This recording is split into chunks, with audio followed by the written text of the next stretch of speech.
Sanibonani. Cha, kunabantu abalokhu bengitheka la ngevideo eyenziwe umunye umfowethu nje engimlandela kakhulu kumahlaya asuke weza lapha ka TikTok. Ungomunye wabantu engikholelwa ukuthi nje mangifuna ngirelaxele, ngifuna ukuyihlekela, ngifuna ngibuke bona baningi ke nokho ekuthiwa uqhubisha. Uyabona abafethu masikhuluma ngokulapha ngithi angimlungise lapha. Masikhuluma ngokulapha sikhuluma ngesinye isigaba, sikhuluma ngomuntu osuke esenkingeni. Kuyadependa ukuthi umuntu ufune kanjani usizo. Uma ngabe umuntu ezofika esigodlweni ezofuna usizo, uyamprotector and leyo nto futhi uyigcina kweyenu nobabili because uze private.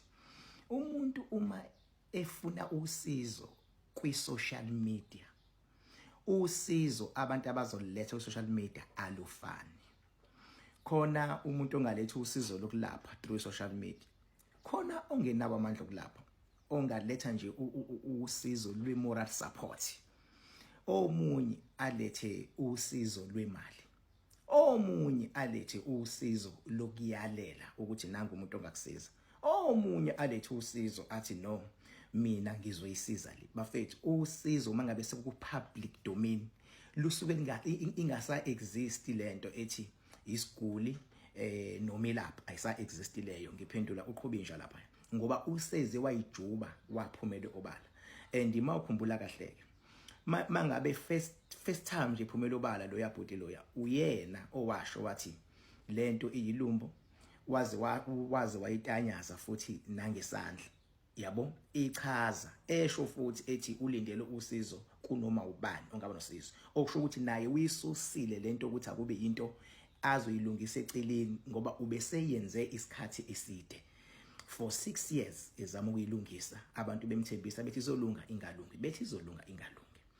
Njengoba ke esebi public domain into yakhe sishintshile yaba ne public interest.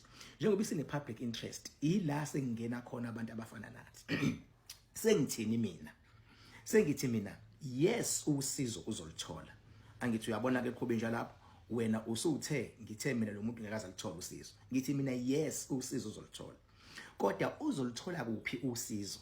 Ngithi mina uzolithola esibhedlela mayiselithola nakumi. Iliphi iqhaza mina engizolidlala? Elami iqhaza ngiyacacisa ngithi ngizolwa nalo moya owenza ukuthi bengabethi uyofuna usizo lento imdirect kubantu abaronke. Esibhedlela bazo specialize ngani ngoku exercise abakwazi ukwenza like ukwenza operation, into eqondile leyo. Sengithini mina? Sengithi izinyanga lento ingaphezulu kwazo. Angithi uyezwa ukuthi angigxeke inyanga, angithi uyezwa ukuthi angisho ukuthi inyanga zisebenzi. Ngithi le sigaba esekufike kuyona lento isingaphezulu kwezinyanga, usizo la lento ngeke asalithola ezinyangeni. Sengithi ke uma kukhona inyanga ethi ingayilapha lento, isho ukuthini lonto? Isho ukuthi leyo nyanga inamandla. Ngokuthi inamandla leyo nyanga sekumele senzeni thina? Sekumele siyivume.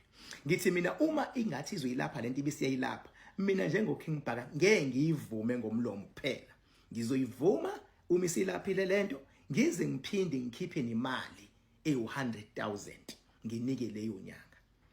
Kodwa uma ingekho ephumela ubala, umuntu elokuthi khona umuntu engimaziyo, khona umuntu engimaziyo, lento ayisekho about ukuthi khona umuntu engimaziyo. Isithi umuntu akaphumele public la simubone bese enza ukuyikhomitha kwi-South Africa ukuthi bafethu mina lo muntu ngiyakomlapha South Africa nginikeni yena. Maseke besho nabantu bethi hayi kulungile ake uzame. Lento isiphethwa abantu kakhulu ngoba isisuke yaba sezandleni zabantu. Ngisho ngikucacisele lapho qhubinja.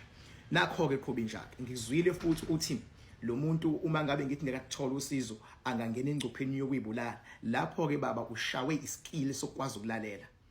Angisho mina ukuthi ngekalithola usizo, ngithi ngekalithola usizo kwizinyanga, kodwa ngaluthola usizo ezibhedlela. Usuyabona ukuthi naye ngimdirector endaweni right. Ikhona vele lento eyokuthi bengabe unenkinga kube khona abantu abazofuna ukuthi kuthulwe kungakhulunywa ukuze umuntu aqhubeke agule.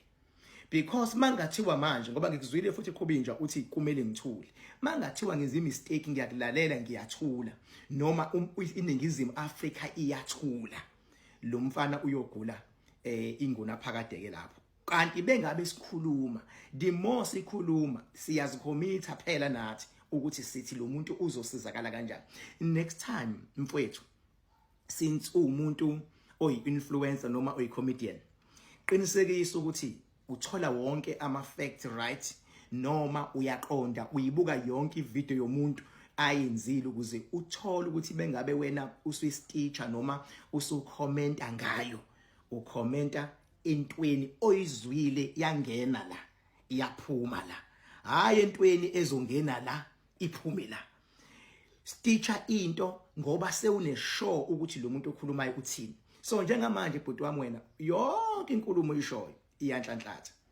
Ngeke mina ngime la ngithi umuntu ngekathola usizo la emhlabeni mfethu izwa ngami ayikho into engenzeki. Into eyenzakalayo kuphela ilevel yomuntu nomqondo womuntu. Sekumele mayisiphelile yaloyo ibe ngaphezulu. Ngibhaka yini uprefer ibhedlela ekubenzi khona inyanga? Ngithi ayiphumela ubala. Khumbula phela ukuthi ibhedlela zike zasenzani bafethu. Kuke kwaba khona iCovid-19. Ithema ifika COVID-19 baba ama instructions ayethathwa kwi-World Health Organization WHO. Lokho kuthiwa khona abantu abahlala endlini because ivirus iyanyuka. Because iyanyuka and because i-COVID-19 iyanyuka ngisho inyanga mawukhumbula kahle zazinga recognizewa nhlobo ngesikhathi se-COVID-19 nazo zayihlela endlini zivalelwe. Uyabona zayingakwazi ukwenza lutho kwakade kwenzakala ngesikhathi lesiyana zazivalelwe kwakusebenza abantu abasebenza kuhulumeni nabantu ababeba nama permit esikhashana. Mawucabanga indaba umhlaba wonke or iningizimu yonke ingazange izisho ukuthi hayike ake kuqhamuka inyanga ezoyilapha lento ye-COVID-19. Yabo ingoba ilevel yabo bafethu ihambe ibe nesigaba ephela kusona. So la asingakhulumi mfethu ngokuzenza ngazuthi umuntu uyamcabangela kodwa umuntu ubudlala ngayo. Uma uthi abantu abaqhamuka nama ideas abathule, uma uthi umuntu oqhamuka nento ethi ngingakhipha 100,000 umuntu asizakala, uma ngithi mina lo muntu ngingathi akaye esibhedlela ngizolwa nemimoya edala lento esibhedlela bese operation bese uthi akuthulwe lapho, kanti wena luphi usizo lufunayo? Because lolo lufunayo ngeke lisalunga ngokucaba, ngeke lisalunga ngokuthatha imithi uyihlanganisa. Ukwenzile bafowethu lokho, ukwenzile hayi ukuthi akakwenzanga, ukwenzile for 6 years. Into angayenzanga kulo 6 years ukuthi operation akayenzanga kulo 6 years.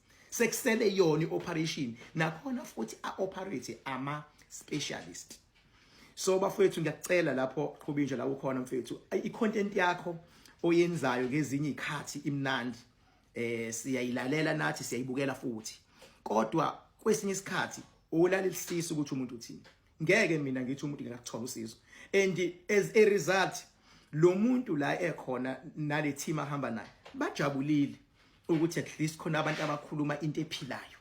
Uaware mfethu ukuthi bengabe eya enyangeni, bengabe uthi wena kayinyangeni inyanga isawumlibazisa, kunabantu engeke bakwazi ukufaka isandla ngokukhululeka because ziyaziwe inyanga ukuthi zamaqona. Kodwa uyazi bengabe esibhedlela uaware ukuthi even uprime uma ngabe imthinta lento angaresponda to i-call. Uaware ukuthi uMEC nama ministers, uaware ukuthi upresident angangenelela, uaware ukuthi ilokhuzana umhlaba ungagcina ungenelela uma ngabe kodwa izotrithwa professional lento. Asingayibuki ngomqondo omncane nangomqondo ophelayo, asivuli. Uaware ukuthi ama TV afana njengo newsroom bangangenelela befuna ukwenza ifollow up ukuthi khaba kanjani. The moment ngina ama TV uaware ukuthi lento iyenza lisheshe usizo lomfana, and usizo lomfana aware ukuthi ekugcineni vele luyotholakala, kodwa liyotholakala khona esibhedlela my brother. Asingabuki into ewala, asingacabangeli abangani beni abazinyanga lento ingaphezulu kwabo. Angisho ukuthi abalaphi, ngithi ingaphezulu kwabo, kodwa makhona wena othi angayilapha mveze leyo muntu si anikezwe ithuba.